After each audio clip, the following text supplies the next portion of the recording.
Nossa série. Olá pessoal, é o professor Carlos Alberto, espero que todos estejam bem.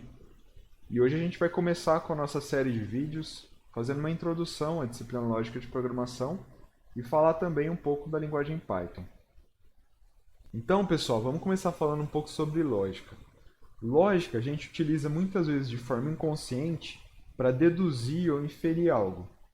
Então o conceito de lógica é como uma ideia organizada e apresentada, possibilitando que chegamos a uma conclusão. Vamos a um exemplo.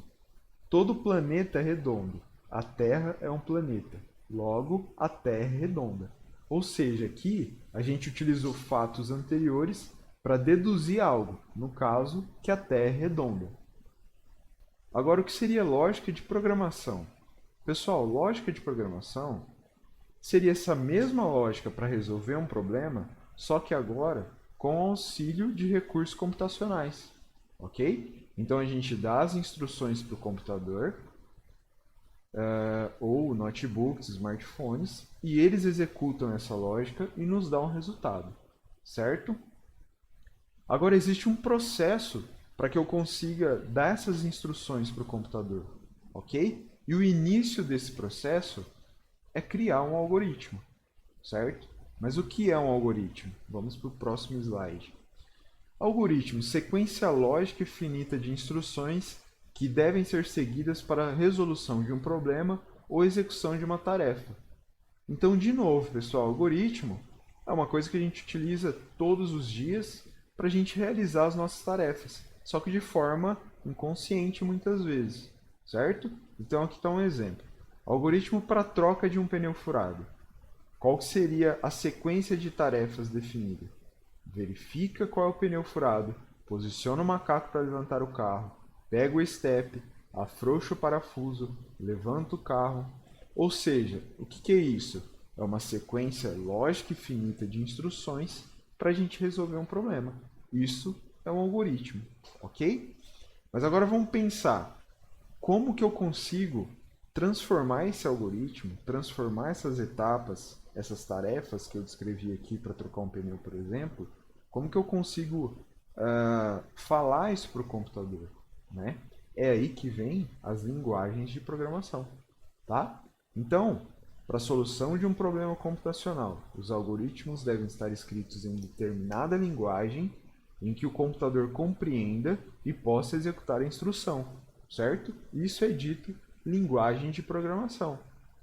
É a gente pegar o nosso algoritmo para a solução de um problema e transformar em comandos em uma linguagem que o computador possa entender, certo? Pessoal, linguagens de programação existem várias, tá? Com suas vantagens, desvantagens e geralmente mais utilizadas em certas áreas, ok? Então eu tenho aqui Java, C++, C Sharp, PHP, Visual Basic, C, JavaScript. Existem várias, pessoal. A gente escolheu uma para estar passando essa disciplina para vocês, né? Essa linguagem é Python e agora eu vou falar para vocês por que a gente escolheu essa linguagem. Então, falar um pouquinho da história. Python foi criado por esse cara que está aí no slide, que é o Guido van Rossum, tá? E quando ele criou essa linguagem, ele seguiu uma série de princípios, que é o que se encontra aí como o Zen do Python, tá? Então, o que seria? Bonito é melhor que feio, explícito é melhor que implícito, simples é melhor do que complexo, complexo é melhor que complicado, e legibilidade conta. Parece um pouco confuso, né? Mas no próximo slide vocês vão entender. Olha só esses três códigos. O primeiro código está escrito em C++, o segundo em Java e o último em Python.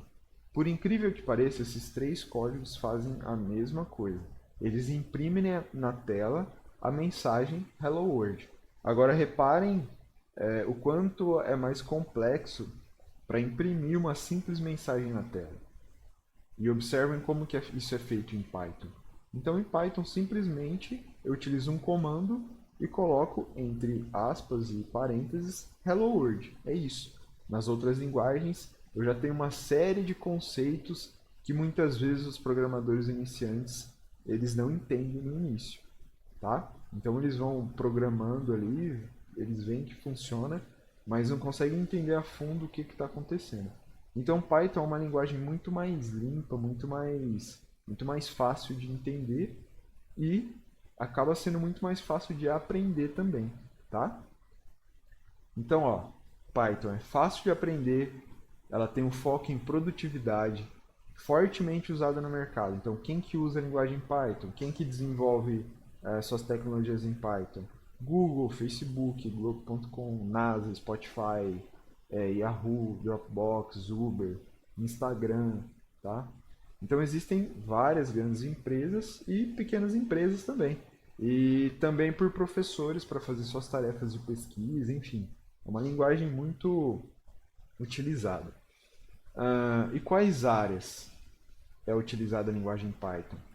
Então, Python é possível a gente criar aplicativos para celular, é possível a gente criar páginas de internet, é possível a gente criar modelos de inteligência artificial, é possível a gente criar sistemas de desktop, ou seja, uma linguagem muito versátil que pode ser aplicada em várias áreas, ok?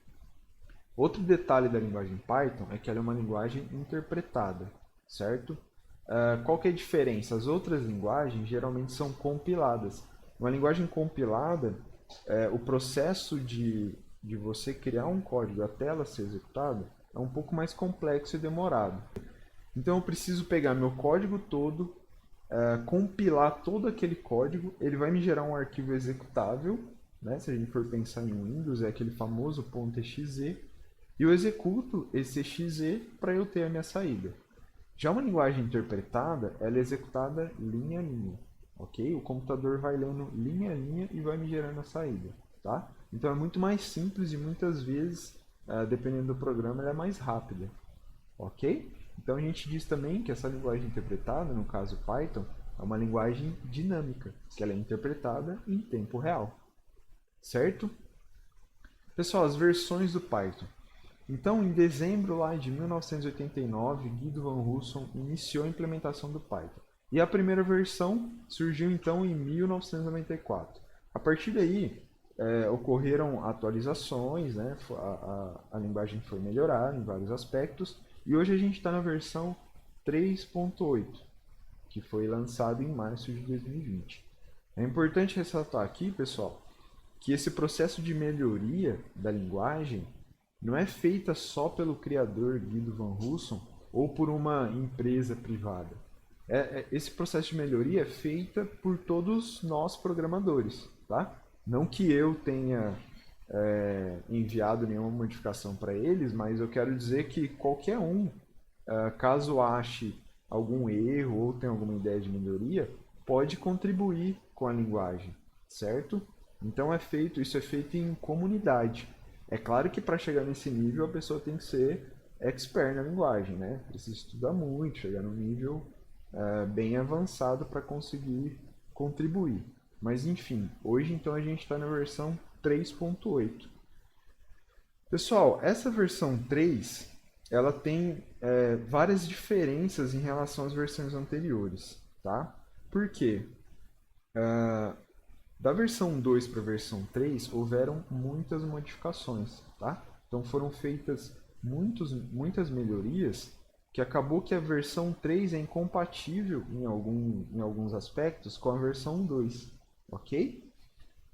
Então pode ser que às vezes vocês vão trabalhar com algum computador no laboratório ou na casa de vocês tenham duas versões do Python instalada, versão 2 ou versão 3, as duas no caso, né? E versão 3.